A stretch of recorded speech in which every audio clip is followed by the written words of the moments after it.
A'udzubillahi minasyaitonirrajim. Bismillahirrahmanirrahim. Assalatu wassalamu ala asrafil anbiya'i wal mursalin wa ala alihi thayyibin thahirin wa ala ashabi ajma'in, amma ba'd. Assalamualaikum warahmatullahi wabarakatuh.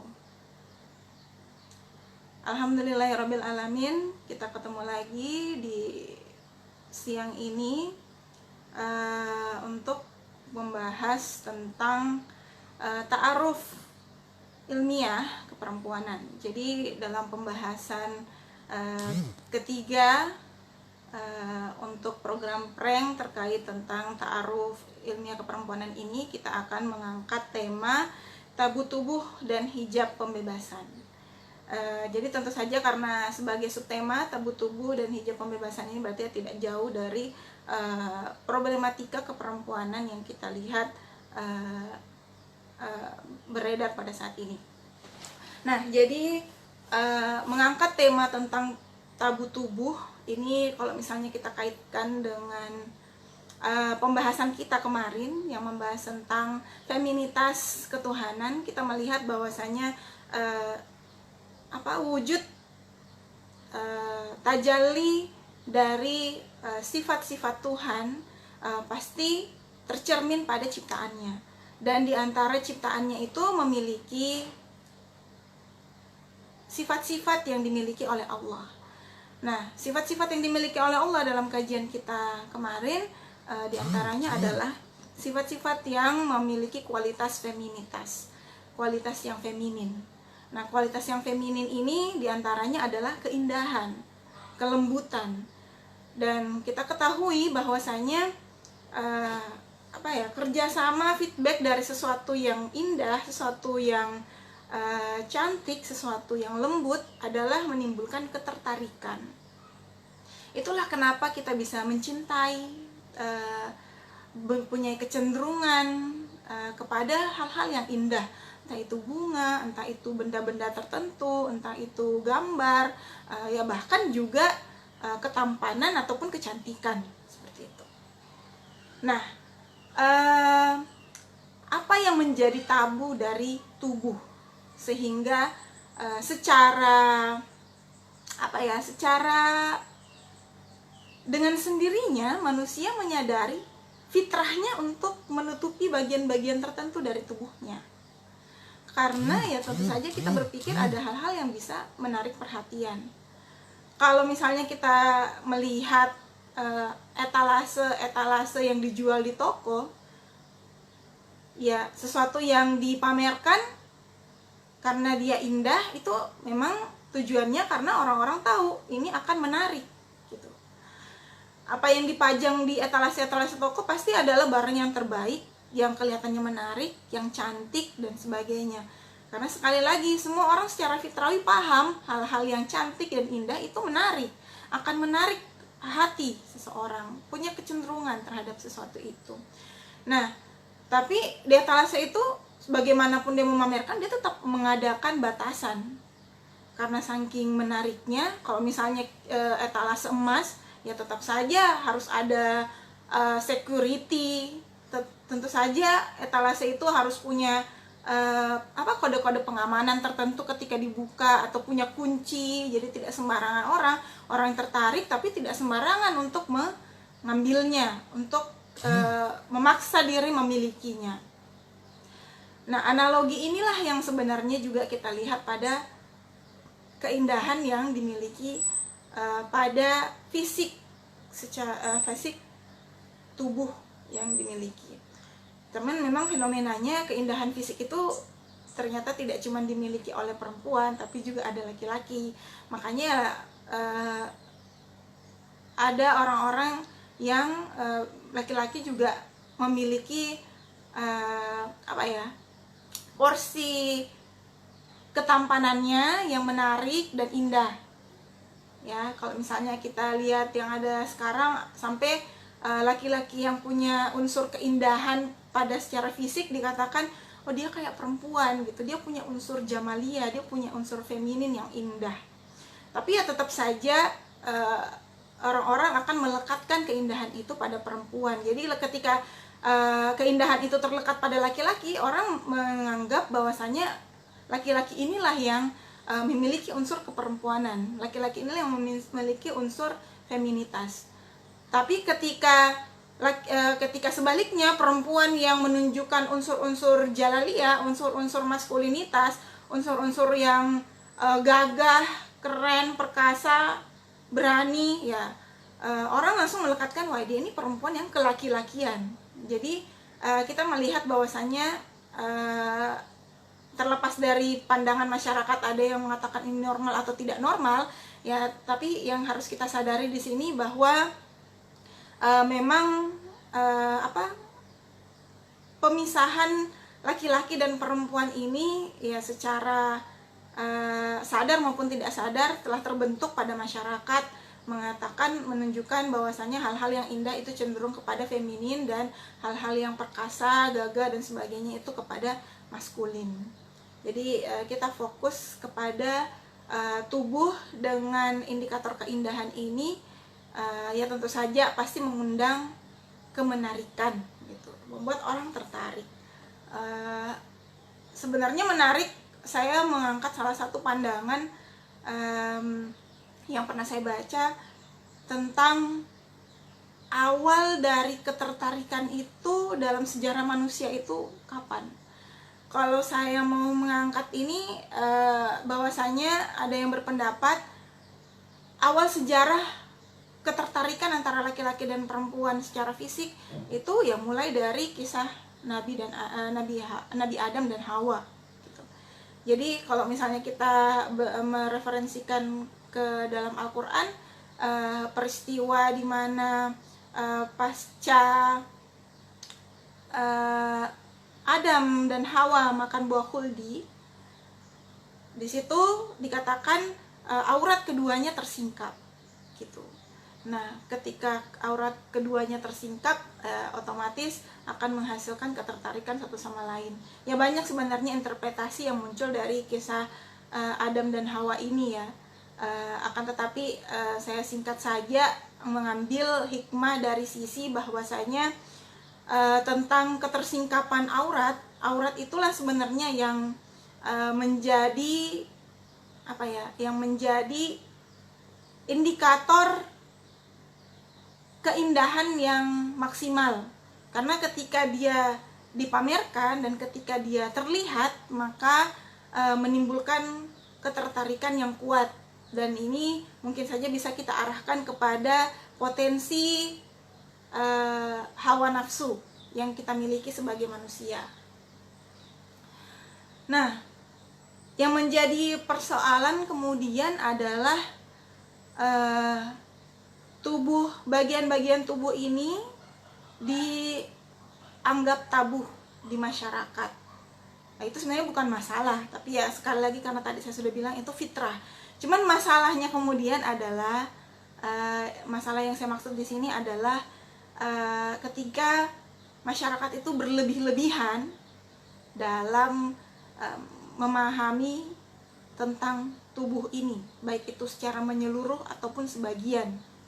Jadi kalau misalnya kita mau mengatakan bagaimana perkembangan sejarah masyarakat menganggap bahwa tubuh itu harus ditutupi. Nah, ini hampir semua sejarah masyarakat di dunia ini, di negara manapun menyadari tentang ketabuan dari tubuh. Kalau misalnya ada sebagian kecil orang-orang yang agak punya kecenderungan selalu ingin kritis dan protes terhadap hal-hal yang sifatnya fitrawi, mereka melakukan gerakan-gerakan yang mengatakan ya kita tahu ya, ada misalnya salah satu daerah di Amerika kalau nggak salah yang memang mereka katanya dalam satu perkampungan itu ya biasa saja dengan tidak berpakaian atau telanjang.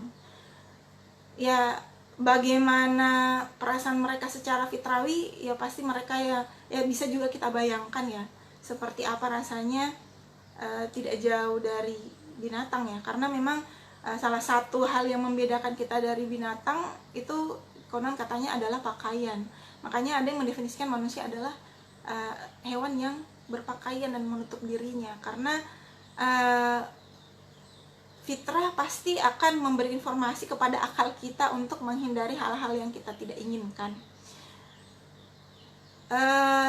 yang kemudian kita melihat dalam berbagai informasi sejarah, baik itu Eropa, jadi baik itu negara-negara Barat maupun negara-negara Timur, ya punya sejarah tentang bagaimana memperlakukan tubuh, khususnya tubuh perempuan.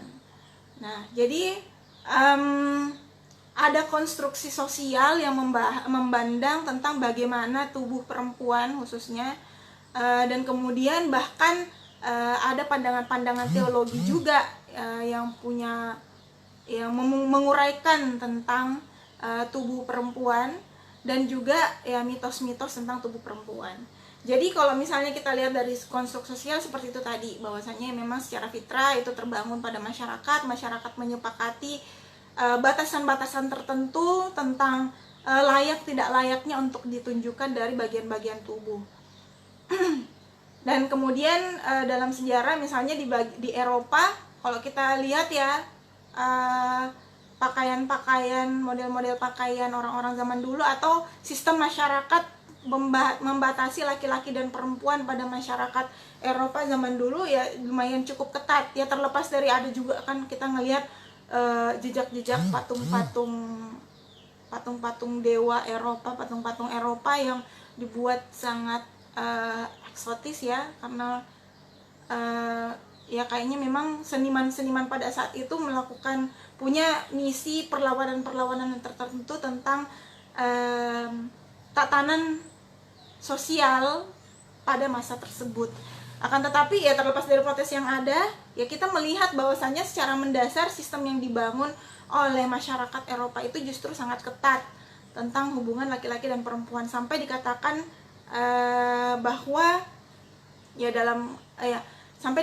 bahwa perempuan-perempuan Eropa pada masa zaman dahulu juga terbatas untuk berinteraksi sosial, di mana perempuan-perempuan ini ya kita lihat ya gaun-gaun perempuan Eropa itu yang besar, lebar, walaupun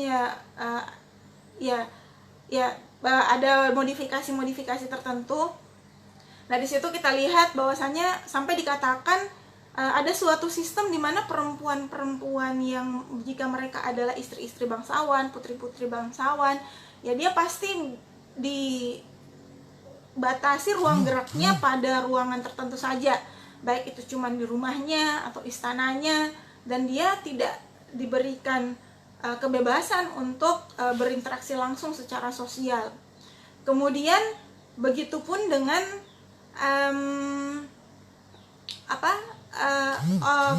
budaya di timur. Kalau budaya di timur ya kita lihat bahwasanya ya perempuan itu sudah mengenal harus menutupi dirinya secara menyeluruh, dan kemudian juga dibatasi dalam interaksi sosial, dan ini jelas ya. Jadi ada sebuah konstruk sosial yang menyepakati seperti apa perempuan itu diperlakukan tentang tabunya tubuh ini, ya tabunya tubuh ini.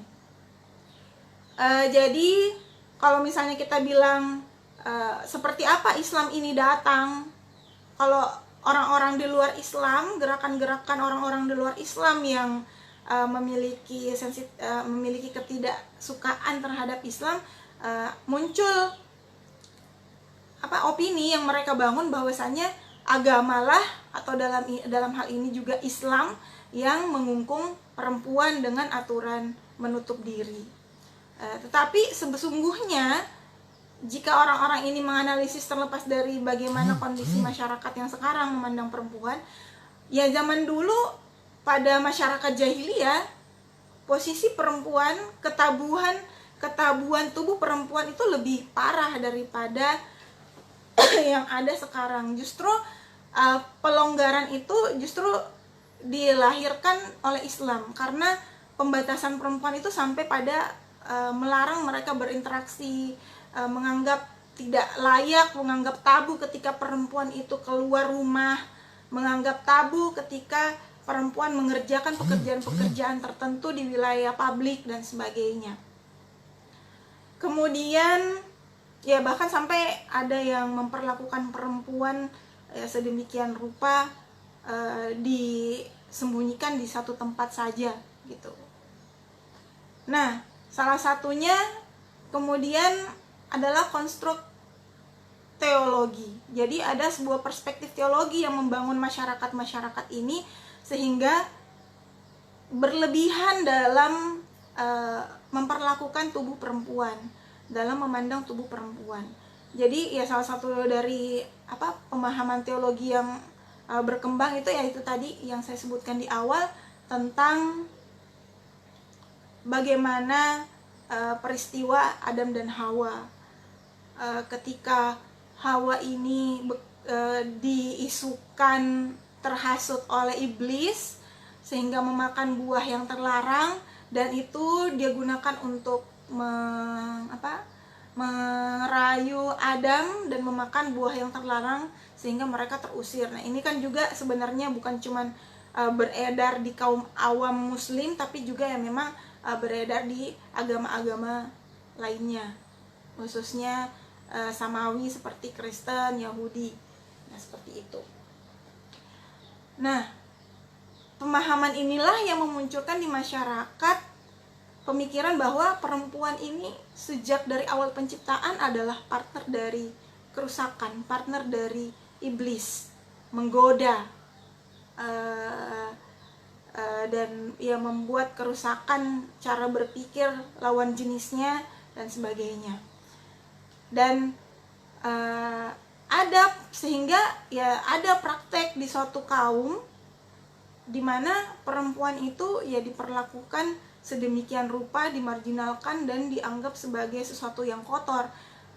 Nah, sampai kepada misalnya mitos menstruasi perempuan. Ada loh yang menganggap bahwasanya bahkan mengangkat-angkat juga dalil Al-Qur'an tentang yang perintah agar laki-laki menjauhi perempuan ketika perempuan mengalami menstruasi. Nah, dalam dalil-dalil tentang menstruasi perempuan ini ada orang-orang yang menjawantahkannya secara berlebih-lebihan dengan ketika perempuan haid itu harus diberi tanda. Jadi ada ya praktek masyarakat seperti ini di zaman dahulu yang tercatat dalam sejarah, tapi juga bahkan mungkin saja masih ada sekarang, tapi itu di wilayah-wilayah terpencil tertentu. Yang misalnya salah satunya konon katanya sejarah adanya lipstick atau eyeshadow atau hal-hal yang pemerah untuk wajah perempuan dan sebagainya, awalnya itu bukan sebagai perhiasan tetapi salah satu upaya. Jadi ada salah satu masyarakat yang menerapkan itu sebagai petanda bahwasanya dia si perempuan ini dalam keadaan haid. Jadi kalau perempuan ini dalam keadaan haid, dia harus memberikan tanda pada dirinya agar orang-orang menjauhi dia, karena dianggap bahwasanya ketika dia menstruasi, wah dia ini lagi sangat nista, sangat najis dan sangat kotor untuk kalau misalnya kita sentuh. Bahkan sampai pada si perempuan ini harus ya, ada juga yang mengatakan salah satu sejarah high heels ya, hak tinggi dari sendal atau sepatu perempuan itu adalah sendal perempuan itu adalah supaya dia tidak menyentuh tanah, karena perempuan-perempuan yang sedang menstruasi ini dianggap akan menyebarkan kekotoran dan kenajisan dimanapun dia berada. Apapun yang dia sentuh itu najis, apapun yang dia injak itu najis. Jadi itu bisa saja berpindah kepada orang lain. Nah, sampai bahkan setiap darah yang keluar dari perempuan ya kita juga dalam Islam mengatakan memang darah itu najis ya. Tetapi kenajisan itu ada cara-caranya sebenarnya untuk kita sikapi. Misalnya masalah penyucian dan sebagainya. Jangan sampai itu membuat kita berlebihan jadi paranoid dengan darah, karena ya darah juga mengalir dalam tubuh kita. Jadi ketika pun darah yang keluar dari tubuh ini ada kecenderungan membawa penyakit atau jenis kekotoran tertentu, kan ada tata cara sebenarnya untuk membersihkannya, dan itu harusnya ditanggapi biasa saja. Tapi ya orang-orang yang sudah paranoid, ada sebuah pandangan yang sangat paranoid luar biasa tentang melihat tubuh perempuan ini, darah yang dikeluarkan perempuan ini tadi seperti menstruasi, dan bahkan ada yang lebih agak lebih tidak manusiawi lagi memperlakukan perempuan ketika misalnya melahirkan. Jadi ada suatu kaum yang menerapkan, ada suatu masyarakat yang menerapkan di mana ketika perempuan ini mau melahirkan, dia harus diasingkan di hutan dan dia harus melahirkan sendiri menggunakan berbagai alat yang menggunakan berbagai hal yang bisa yang tersedia di hutan tersebut, entah itu pohon, entah itu apa, bagaimana caranya dia berusaha untuk melahirkan sendiri. Jadi ada suatu tempat khusus yang dia harus dipisahkan jauh dari masyarakat karena dianggap darah itu bisa saja membuat sebuah kutukan bagi masyarakat yang menyentuh atau melihatnya. Nah, kemudian selain persoalan menstruasi ya dan darah perempuan yang dianggap ya kayak seperti nifas, menstruasi ya, haid, kemudian juga bentuk tubuh yang seperti tadi tentang bahwasanya karena perempuan seperti yang kita bahas kemarin, perempuan ini adalah tajalli keindahan, sesuatu yang menarik khususnya bagi laki-laki, yang karena memang keduanya diciptakan dengan fitrah seperti itu, saling tertarik, dan ketertarikan laki-laki adalah pada tubuh perempuan, dan itulah yang membuat perempuan ini dipaksa untuk menyembunyikan dirinya karena sekali lagi kepentingan laki-laki ini yang harus kita dahulukan, di mana dia tidak boleh terganggu dan digoda oleh perempuan sehingga menghasilkan hal-hal yang tidak diinginkan, hal-hal yang berdosa dan tidak pantas seperti itu. Kemudian juga jadi seperti inilah gambaran tabu dari tubuh perempuan khususnya yang menyebabkan adanya sistem masyarakat tentang pembatasan laki-laki dan perempuan, dan juga sistem di mana perempuan harus menutupi bagian tubuhnya.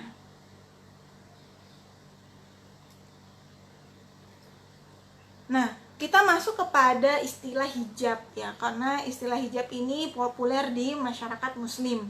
Walaupun sebenarnya ketika kita mendefinisikan ya sama saja dengan penerapan hubungan laki-laki dan perempuan di agama lain ataupun di masyarakat secara umum. Hijab berasal dari kata hajabah dalam bahasa Arab yang artinya menyembunyikan, atau yaitu menyembunyikan sesuatu dari pandangan seseorang.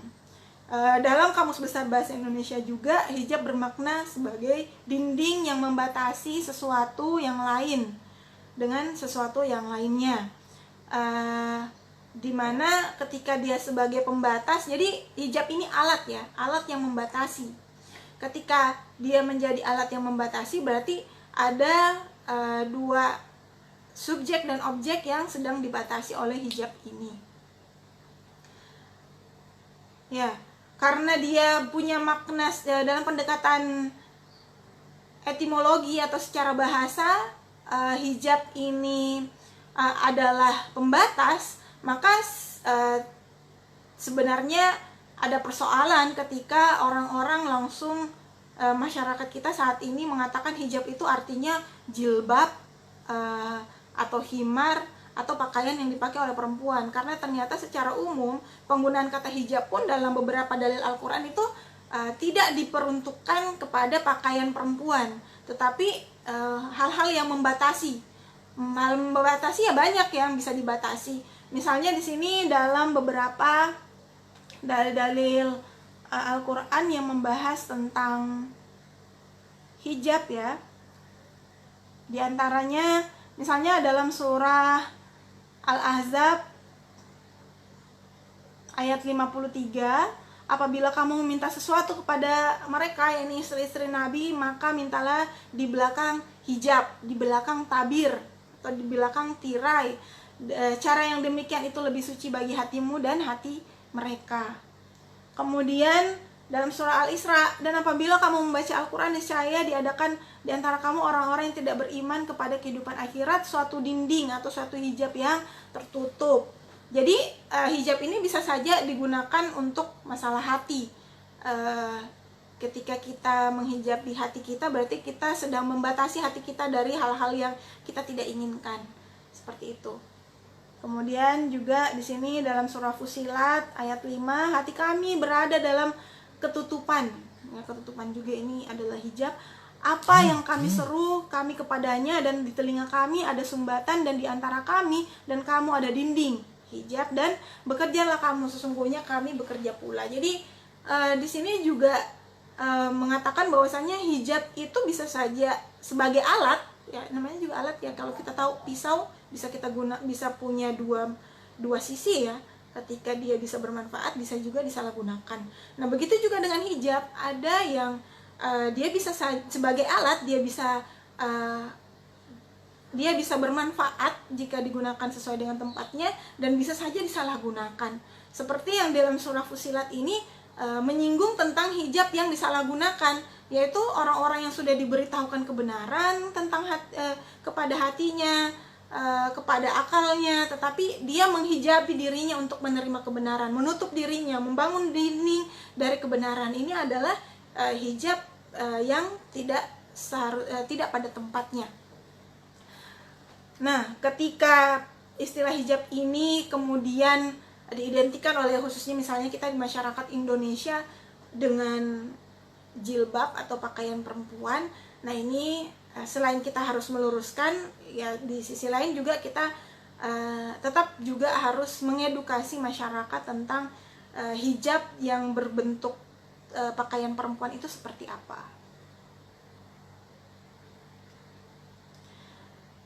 Nah selanjutnya, ketika hijab ini adalah pembatasan, maka ketika ada fenomena perempuan itu disuruh menutup bagian tertentu tubuhnya dan disuruh berdiam diri atau melakukan aktivitas di rumah saja dan jangan sampai keluar-keluar rumah, itu juga adalah sebuah fenomena penerapan penghijaban ya dalam wilayah sosial, dalam wilayah interaksi laki-laki dan perempuan. Oleh karena itu kita akan mengatakan bahwasanya hijab ini diantaranya bisa saja berwujud pada jilbab atau istilah lainnya khimar. Nah kalau misalnya jilbab dalam penggunaan Al-Quran dalam surah Al-Ahzab ayat 59, ya jilbab merupakan simbol dari pakaian perempuan muslim yang dianggap dapat memenuhi kriteria menutup aurat. Ya meskipun para ulama mazhab dalam Islam masih ada yang berbeda pendapat tentang batasan-batasan yang harus ditutup, yaitu atau aurat yang harus ditutup. Ya. Nah, jilbab dari akar kata jalaba itu sebenarnya bisa bermakna membawa. Ya, secara bahasa artinya membawa. Dan bentuk jamaknya jalabib itu bermakna seperti pakaian yang luas. Pakaian luas itu mungkin seperti kimono, seperti baju gamis yang lebar, kaftan dan sebagainya yang tidak membentuk tubuh seperti itu. Nah, sedangkan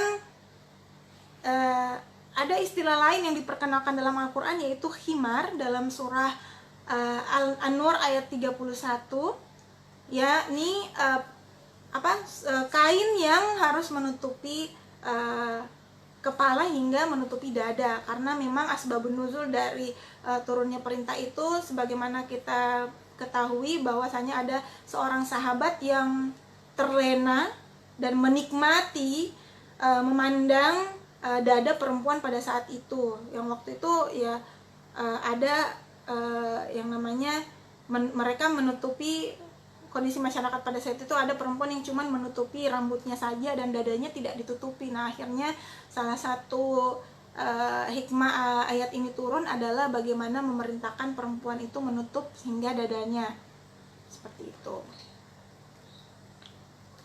Nah itu adalah hijab. Nah ketika tema dari pembahasan kita hari ini saya mengkolaborasikan dengan hijab pembebasan, ya. Dimana bebas sendiri, definisi dari bebas adalah sesuatu yang lepas, tidak terhalang, dapat bergerak, dapat berbicara, dapat berbuat dengan leluasa tanpa penghalang. Jadi kalau misalnya kita lihat tadi definisi awal dari hijab yang katanya menyembunyikan dan bahkan menjadi alat pembatas, dipertemukan dengan kata kebebasan yang saya definisikan tadi, itu kesannya kayak kontradiktif ya. Apakah bisa hijab ini bertemu dengan sifat pembebasan, sedangkan hijab ini adalah alat untuk membatasi, yang membebaskan. Nah, makanya menarik bagi saya untuk mengungkap bahwasanya filosofi dari kebebasan menurut saya dan beberapa literatur ulama ataupun filosof yang mengatakan bahwasanya kebebasan itu adalah terlepasnya diri kita dari belenggu dan ikatan yang menghalangi kita sempurna, yang menghalangi penyempurnaan diri kita. Nah, ketika kita mendefinisikan kebebasan seperti ini, maka berarti di sisi lain kebebasan ini memiliki unsur penghijaban, memiliki unsur membatasi. Unsur membatasi itu adalah unsur membatasi kita dari ketidaksempurnaan. Karena kita mau sempurna, maka kebebasan itu pada saat yang sama membatasi kita dari ketidaksempurnaan. Seperti itu. Yang menjadi persoalan adalah orang-orang yang secara begitu saja mengatakan bebas itu ya bebas saja, bebas tanpa nilai, tidak ada nilai-nilai yang harus melekat pada kebebasan tersebut. Padahal ketiadaan melekatnya nilai pada kebebasan bisa saja menghantarkan manusia kepada ketidaksempurnaan. Jadi bebas ini bisa membawa Anda kepada kesempurnaan, bisa juga pada tidak sempurna ketika kebebasan ini dimaknai dengan cara yang rendah dan nilai yang rendah. Jadi kebebasan ini, kapan kebebasan ini membuat kita sempurna, tergantung pada nilai yang melekat pada kebebasan ini. Seperti itu. Nah, jadi ketika kita mengkolaborasikan antara hijab dengan pembebasan, berarti hijab tadi seperti saya katakan bahwasanya hijab itu adalah alat yang bisa saja juga digunakan, disalahgunakan, bisa juga digunakan dengan cara yang tepat dan bermanfaat. Ya, salah satunya adalah hijab yang bisa memberikan pembebasan adalah hijab, tentu saja hijab sebagai alat yang digunakan untuk hal yang bermanfaat. Ya, seperti itu. Jadi ketika kita menghijabi diri kita dari hal-hal yang tidak sempurna, berarti kita sedang membebaskan diri kita, sama dengan membebaskan diri kita dari ketidaksempurnaan. Adapun ketika kita menghijabi diri kita dari hal-hal yang tidak benar, menghijabi diri kita dari kebenaran, menghijabi diri kita dari jalan kesempurnaan, berarti sama dengan kita sedang menempuh jalan membatasi diri kita atau menutup diri kita dari kebebasan menyempurna.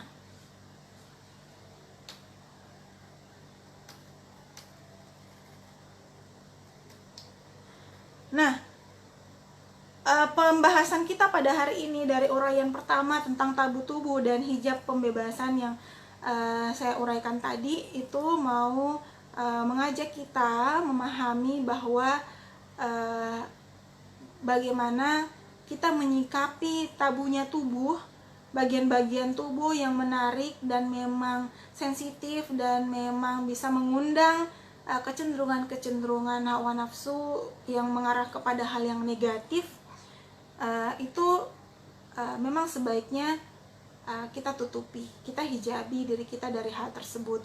Akan tetapi jangan juga sampai berlebih-lebihan dalam artian sampai membuat misalnya perempuan yang dengan segala mitos yang dilekatkan pada dirinya, mitos konstruk sosial tadi yang saya sebutkan, ya misalnya satu mitos konstruk sosial yang dibangun itu seperti ada kepentingan-kepentingan tertentu dari laki-laki ya. Ini menurut kajian feminis, ada kepentingan tertentu dari laki-laki untuk berkuasa di wilayah publik, sehingga dia sangat senang ketika memang harus membatasi jumlah saingannya di wilayah publik untuk eksis di wilayah publik, dan kepentingan-kepentingan lainnya juga di wilayah domestik, agar ada yang benar-benar bertumpu menopang mereka di wilayah domestik. Dibangunlah wacana-wacana perempuan itu tidak harus ada di luar rumah, biar saja dia di dalam, ya, sehingga ya itu tadi, itu ada kepentingan seperti itu ya. Bisa saja memang ada kepentingan seperti itu. Nah, di sini kita melihat bahwasanya tabunya tubuh ini disalahgunakan ketika dia membatasi potensi manusia lainnya untuk menyempurna. Ada hak-hak asasi kemanusiaan yang dimiliki oleh perempuan yang dibatasi dengan berlebih-lebihan, menggembar-gemborkan tentang tabunya tubuh perempuan ini. Karena ternyata kalau kita membawa kepada Islam, Islam mempunyai konsep hijab pembebasan. Islam punya konsep tentang bagaimana tabunya tubuh ini bisa dimanage dengan baik, tanpa menghalangi interaksi sosial yang dilakukan oleh perempuan. Karena mungkin ya nanti akan ada pertemuan selanjutnya, kita akan membahas betapa publik, betapa wilayah sosial sangat membutuhkan juga sumbangsi dari perempuan. Jadi sekedar membatasinya pada wilayah tertentu secara sempit dan menutupi aktualisasi potensi-potensinya, itu akan merugikan masyarakat itu sendiri sebenarnya. Dan kita melihat bahwa disinilah Islam memposisikan dirinya, memberikan solusi berupa hijab pembebasan, memberikan sebuah cara bagaimana hijab atau pembatasan itu, benar-benar membebaskan perempuan dan membebaskan perempuan dalam mengaktualisasikan potensi kemanusiaannya, dan juga membebaskan masyarakat dari hal-hal yang merusak proses kesempurnaan masyarakat, baik itu kecenderungan maksiat, kecenderungan hawa nafsu, dan kerusakan moral dalam wilayah seksualitas dan sebagainya. Nah, itulah kita harus melihat dengan bijaksana. Salah satunya mengadakan hijab laki-laki dan perempuan, memisahkan tempat laki-laki dan perempuan pada ranah tertentu ya, dan dengan tata cara tertentu tentu saja, bagaimana supaya itu tetap tidak menghalangi potensi perempuan ini teraktualisasikan. Ya, salah satunya adalah mengadakan konsep jilbab dan himar, mengadakan konsep pakaian tertentu pada diri perempuan, yang mana mayoritas ulama yang lebih masyhur mengatakan batasan tabu tubuhnya perempuan itu adalah seluruh tubuh kecuali wajah dan telapak tangan. Tapi sebenarnya ketika kita menggali lagi masih ada perdebatan yang lain, karena ternyata ada juga ulama yang mengatakan itu bisa saja kembali kepada produk kesepakatan sosial. Jadi ketika ada masyarakat tertentu yang memahami tidak nyaman dengan warna tertentu, misalnya tidak nyaman, sebuah tradisi masyarakat itu terbangun tidak nyaman dengan bagian-bagian tubuh tertentu. Misalnya saja ada negara, kalau nggak salah Thailand ya, atau daerah mana ya, yang pokoknya misalnya hal yang tabu buat mereka itu adalah telapak kaki. Jadi itu adalah sesuatu yang tidak nyaman untuk dilihat oleh masyarakat tersebut. Itu terbangun secara tradisi turun-temurun di masyarakat tersebut. Atau misalnya ada seperti bagian tertentu di negeri-negeri Arab yang tidak nyaman melihat perempuan menggunakan warna pakaian yang berwarna-warni. Tapi di sisi lain ada negara misalnya seperti India yang biasa saja dengan perempuan itu memakai warna-warni, dengan kuning, dengan merah, dengan hijau, warna-warna menyala dan terang. Justru mereka tidak nyaman ketika melihat melihat orang-orang yang memakai pakaian-pakaian gelap karena itu punya makna simbolisasi tertentu dalam masyarakat. Jadi ya sekali lagi agama pun tidak menafikan sebuah nilai-nilai kemasyarakatan yang terbangun di suatu masyarakat, tapi agama tetap memberikan peringatan dan koridor batasan seperti apa yang tepat dalam masyarakat ini tetap tidak keluar dari fitrah dan jalan kesempurnaan yang seharusnya mereka lalui. Jadi kita melihat misalnya untuk jilbab dan khimar ini dengan batasan aurat kecuali wajah dan telapak tangan, ini masyhur ya. Sekali lagi kita tidak boleh langsung juga menjustifikasi ulama yang punya pandangan batasan aurat yang berbeda. Misalnya ada ulama yang mengatakan wajah juga aurat, ini aurat, yang maksud telapak tangan ini saja.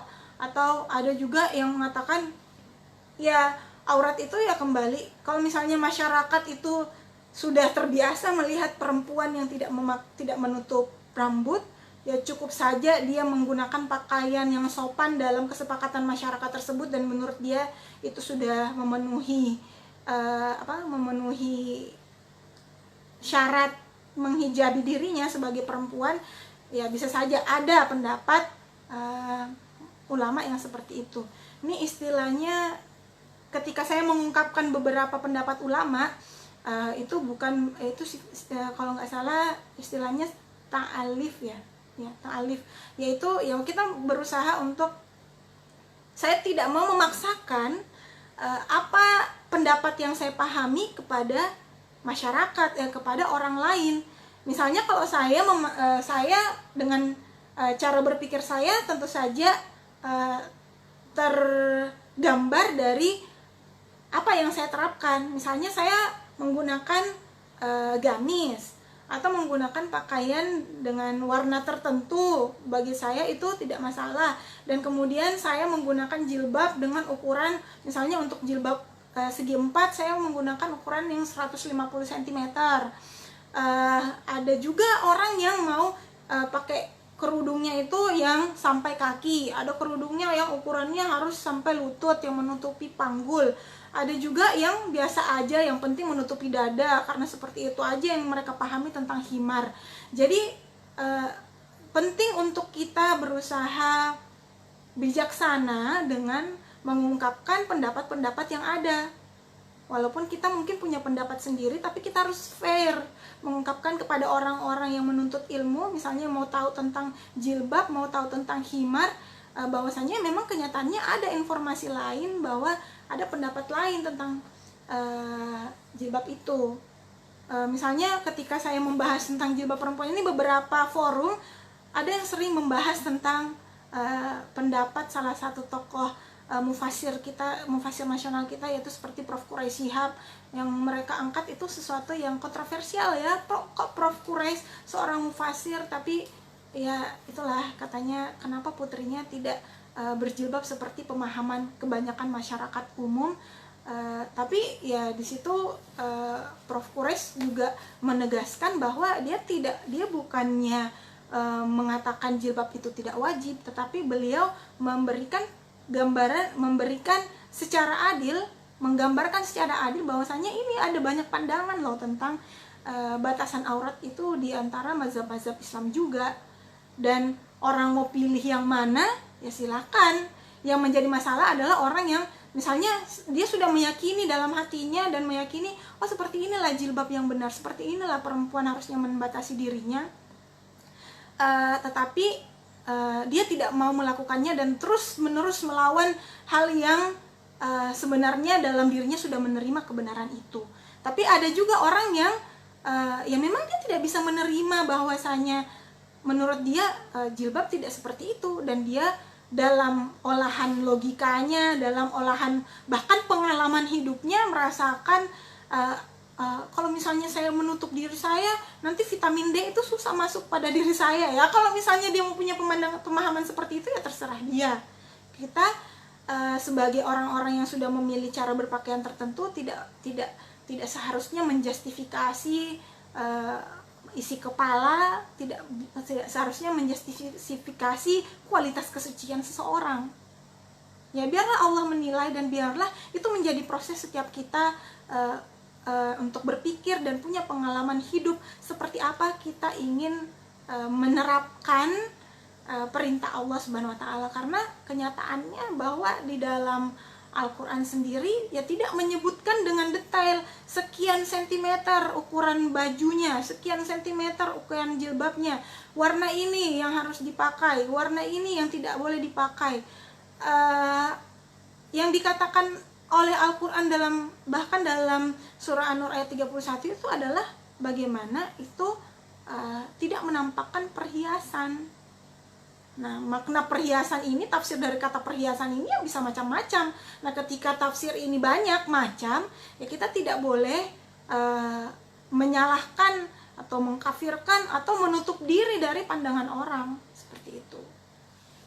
Jadi kalau ada beberapa orang yang menegur saya, kok Arifah itu tidak menegur si perempuan ini yang tidak pakai jilbab, atau si perempuan ini pakai jilbab tetapi pendek jilbabnya, kenapa kamu tidak mendakwakan orang supaya memakai pakaian dengan ukuran kamu, supaya kamu atau mendakwakan orang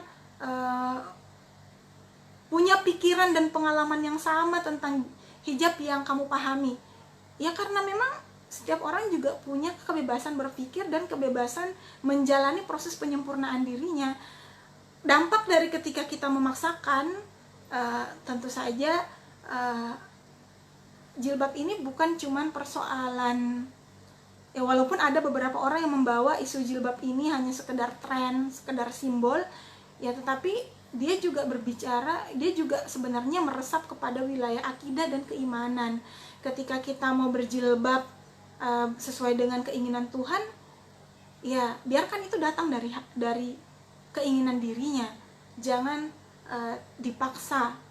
Atau mungkin ada juga sih yang memandang dalam wilayah pendidikan pemaksaan itu tidak masalah. Makanya ya sekolah-sekolah pendidikan formal tertentu ketika dia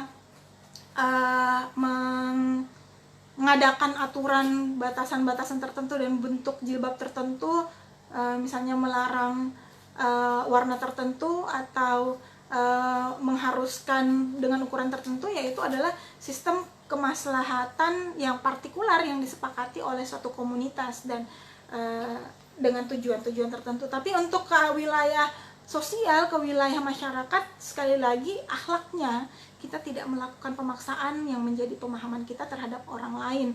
Apatah lagi kalau misalnya ternyata alasannya mereka ini mengikuti ulama juga, tapi ulama yang punya pendapat yang berbeda. Seperti itu. Nah, jadi harusnya kita cukup dengan informasi dari teks-teks, ya salah satunya misalnya yang disampaikan dalam perkataan dari Sayyidah Fatimah Az-Zahra, ya ketika suatu hari Ali bin Abi Thalib radhiyallahu an bertanya kepada Sayyidah Fatimah, seperti apa perempuan yang baik menurut Sayyidah Fatimah? Lalu Sayyidah Fatimah mengatakan, semuanya perempuan yang baik adalah dia yang tidak melihat laki-laki dan tidak dilihat oleh laki-laki. Dan ketika itu Ali bin Abi Thalib mengkonfirmasi hal tersebut kepada Rasulullah SAW, bahwasanya seperti ini jawabannya Sayyidah Fatimah, dan Rasulullah mengiyakan apa yang dikatakan oleh Sayyidah Fatimah Az-Zahra. Dan itu menunjukkan bahwa kalau misalnya kita mau memahami secara skriptual atau tekstual saja, bahwasanya melihat yang digunakan di sini adalah kata dari akar kata ro'ayaro, yaitu kesannya perempuan yang baik itu adalah yang tidak melihat dan tidak dilihat laki-laki, berarti mata ini benar-benar harus dibutakan. Atau tidak, ya hijab harus diterapkan dengan sangat ketat. Tapi kan tidak, sekali lagi ketika ada ambiguitas makna yang bisa terjadi pada hadis, kita harusnya kembalikan kepada kepada pola yang dibangun dalam Al-Quran. Misalnya dalam Al-Quran itu Al-Quran ternyata di dalam berbagai ayat memberikan ruang kepada perempuan untuk bisa berinteraksi secara sosial. Bahkan juga dalam riwayat-riwayat perempuan-perempuan di masa Rasulullah, perempuan-perempuan muslim atau ummatul mukminin di masa Rasulullah juga berinteraksi di wilayah sosial. Ya diantaranya nanti mungkin bisa aja besok kita akan bahas, misalnya salah satu hikmah dari kedudukan perempuan berkarir atau perempuan yang berkecimpung di wilayah publik. Tapi di sisi lain, kalau misalnya kita mau mengambil kesimpulan sampai kepada perempuan harus membatasi dirinya, harus mengurung dirinya di rumah, tapi di sisi lain Al-Quran dalam berbagai ayat juga memberikan ruang perempuan bisa berinteraksi dan mengaktualisasikan potensi sebagai makhluk sosialnya, ya tentu saja ada sebuah tafsir yang bijaksana yang harus kita ambil gitu, yaitu bahwasanya yang dimaksud oleh Sayyidah Fatimah Az-Zahra di sini adalah pandangan yang bersifat hawa nafsu, ketertarikan yang tidak pantas, kenikmatan yang tidak pantas. Nah, ada beberapa fenomena yang juga terbersit dalam pikiran saya. Sejumlah orang yang memahami tentang kebebasan itu adalah misalnya gerakan-gerakan tertentu tentang perempuan. Saya mau bebas dalam artian saya mau tidak pakai pakaian, mau pakai jilbab, mau tidak pakai, itu terserah saya. Mau pakai pakaian rok mini dan memperlihatkan bagian-bagian lekuk tubuh saya, itu terserah saya, bebas dengan saya. Tetapi sekali lagi, hal-hal seperti itu kan memberikan ancaman terhadap kesempurnaan sosial, memberikan ancaman terhadap kerusakan moral. Tolonglah ditanya kepada jadilah kita menuntut laki-laki untuk memahami perempuan, ya kita juga sebagai perempuan memahami laki-laki, karena secara fitrawi memang relasi laki-laki dan perempuan diciptakan berbeda oleh Tuhan dengan fungsi reproduksinya mengikutkan juga dengan kecenderungan seksual yang ada pada diri laki-laki dan perempuan. Apakah benar laki-laki yang normal duduk di samping perempuan dengan pakaian dengan tubuh-tubuh tertentu yang menarik itu akan sehat untuk laki-laki ini? Dan Allah Subhanahu wa taala sendiri dalam berbagai syariat memberikan pesan kepada kita bahwa memang akan ada laki-laki yang punya penyakit hati, ada laki-laki yang punya kecenderungan kerusakan moral ketika dipancing melihat sesuatu. Makanya sekali lagi Sayyidah Fatimah Az-Zahra bilang perempuan yang baik adalah dia yang tidak melihat dan tidak dilihat oleh laki-laki. Tidak melihat karena apa? Karena ternyata memang sebenarnya bukan cuma laki-laki aja juga yang punya kecenderungan seksual ya untuk menyukai tubuh perempuan, tapi ya perempuan juga punya kecenderungan itu. Walaupun mungkin kebanyakan perempuan tidak berat kepada bentuk fisik laki-laki, tetapi juga dia juga harus menahan hasrat-hasrat seksual pada dirinya. Makanya hijab itu bukan cuma masalah pakaian, tapi juga bagaimana dalam proses berinteraksi ada tata cara perilaku yang kita bangun. Misalnya ya tidak menimbulkan mimik-mimik yang mengundang dan dinikmati. Jadi saya mau bilang kalau misalnya ada beberapa gerakan feminis yang menekankan tentang kebebasan cara berpakaian, terserah saya mau berpakaian seperti apa, itu hak asasi saya. Tapi kita juga harus memahami, tolonglah, jadi sekali lagi hidup bermasyarakat itu kita harus saling memahami, saling memaklumi, dan saling melindungi.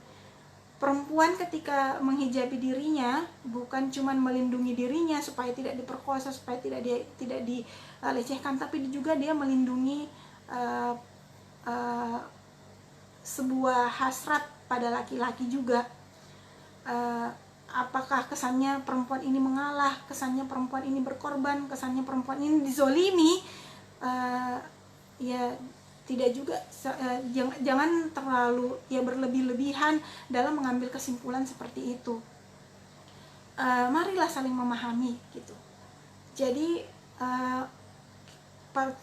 justru menurut saya ketika memang prinsip dasarnya gerakan feminisme tertentu ini berpikiran bahwa perempuan, ya kan, kalau misalnya feminis radikal, dia salah satu idenya adalah bagaimana membuat dirinya ini tidak menjadi sebuah objek pemuasan kenikmatan hawa nafsu laki-laki. Nah, jadi menurut saya justru berpakaian yang tertutup atau menutupi bagian-bagian tertentu yang mengundang pikiran-pikiran buruk dari laki-laki yang memiliki penyakit hati, ya tentu saja itu adalah sebuah upaya membebaskan perempuan. Jadi ibaratnya ya itu tadi, kalau misalnya Anda punya barang bagus dan menggiurkan orang, Anda melindunginya supaya barang itu tidak direbut, barang itu tidak dikotori, barang itu tidak dirusak. Seperti itu. Jadi ya dua-duanya justru hijab dalam konsep Islam ini justru memberikan solusi sebenarnya untuk membebaskan perempuan, untuk membebaskan masyarakat, untuk juga membebaskan laki-laki. Ya, namun ya memang sekali lagi kok ada fenomena di mana perempuan ini sudah menutup dirinya, sudah berperilaku sopan santun, laki-lakinya tetap aja kurang ajar, tetap aja memperkosa misalnya perempuan yang memakai jilbab, atau ya bahkan juga sebenarnya memperkosa walaupun dia tidak pakai jilbab itu juga harus ada dalam prinsip laki-laki ya. Jadi jangan jadikan hijab ini hanya untuk menceramahi perempuan, tetapi ini juga harusnya bagian dari menceramahi laki-laki. Misalnya ketika kita berbicara tentang kisah Nabi Yusuf dan Zulaikha, semua orang menyoroti Zulaikha aja yang salah, atau menyoroti Zulaikha saja. Wah, ini Zulaikha sebagai perempuan ini memang penggoda, sebagai perempuan ini dia memang ini. Tapi coba lihat bahwasanya di unsur nasihat Sayyidah Fatimah, jangan melihat laki-laki, bahwasanya memang yang memicu Zulaikha ini tertarik pada Nabi Yusuf karena Nabi Yusuf memiliki sebuah keunikan dalam dakwahnya, ya, keunikan dalam dirinya, penciptaan dirinya sebagai laki-laki yang tampan. Sampai saking tampannya kita tahu sampai perempuan melihatnya tuh sampai terluka tangannya. Tapi tolong, walaupun memang seperti itu, tolong jangan cuma melihat bahwasanya si perempuan ini aja yang dinasihati dalam kisah Nabi Yusuf, tapi ada hikmah untuk laki-laki. Hikmahnya untuk laki-laki adalah seperti apapun Anda tergoda, ya ketika Nabi Yusuf sebenarnya punya kesempatan untuk menyalurkan hasratnya ketika perempuan ini menyerahkan dirinya pada dirinya, tapi dia melawan. Dan peperangan melawan hawa nafsu itu bukan sesuatu yang diremehkan dalam agama. Tapi Nabi Yusuf mampu melewati itu. Jadi seharusnya seperti ini, ketika Anda berhadapan dengan perempuan yang tidak paham, untuk laki-laki tidak berhadapan dengan perempuan yang tidak paham menutup bagian-bagian tertentu yang bisa memancing Anda lah yang harusnya menjaga pandangan. Makanya dalam surah An-Nur ayat 30 itu memerintahkan laki-laki juga untuk menjaga pandangan. Jadi hadisnya Sayyidah Fatimah, perempuan yang baik adalah tidak melihat dan tidak dilihat laki-laki, itu sangat representatif dari surah An-Nur ayat 30 dan 31 ini, bahwasanya laki-laki harus menjaga pandangan, perempuan juga harus menjaga pandangan. Jadi kesehatan seksual, kesehatan moral masyarakat ini bukan cuman menjadi tanggung jawab perempuan, tapi juga tanggung jawab laki-laki. Jadi tolong jangan sampai ada statement, dan banyak statement yang seperti ini dari laki-laki yang bilang, ya wajar aja dia diperkosa, orang dia memancing.